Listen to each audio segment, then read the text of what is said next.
Battle for Bronze nga tayo, Game 3, Akari Chargers kontra sa Choco Mucho. Sa kanilang unang set pa lamang, grabe ang kanilang salpukan.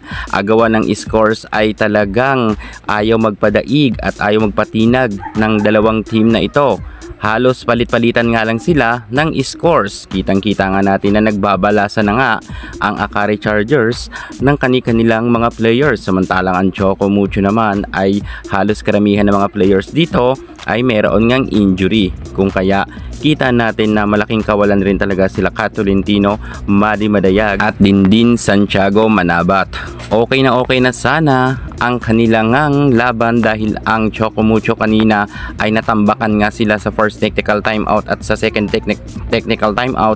Ngunit pagdating nga sa third set ay lumaban naman ang Choco Mucho kung saan naabot nga nila ng scores ang Akari. Grabe rin talaga ang hinabol ng Choco Mucho dahil kanina nga ay namamaga na nga sa kalamangan ang Akari Chargers. Bakit nagkaganito ang Titans? Mukha talagang ginulat nga sila ng malalakas na hampas ni Eli Soyod at hindi nga ito makontrol ng libero ng Choco Mucho. Sayang talaga dahil tie na nga ang kanilang scores, ngunit pagdating talaga sa duluhan ay medyo inalat nga ang kupunan ni Boss Dina Wong kung saan nga nagkaroon nga sila ng dalawang sunod-sunod na error. Kung kaya imbis na sana ay mananalo na dito, ang Choco Mucho ay natalo pa. Sa kasalukuyan nga sa set 1 ay panalo na nga ang kupunan ni Ivy Laksina. Makahabol pa kaya or makabawi pa sa set 2 ang kupunan naman ng ating Boss Dina Wong? Syempre hindi niya papadaig ang Choco Mucho. Sure tayo na babawi yan pagdating nga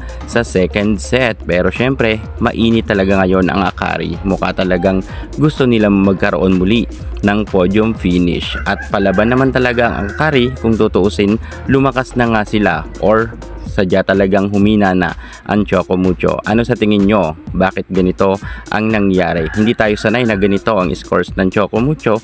Dati noon ay madalas nilang matambakan ang Akari, pero ngayon halos sila na nga ang naghahabol ng scores kontra sa Akari Chargers. Well, tingnan na lang natin kung sino talaga ang magwawagi ng bronze medal.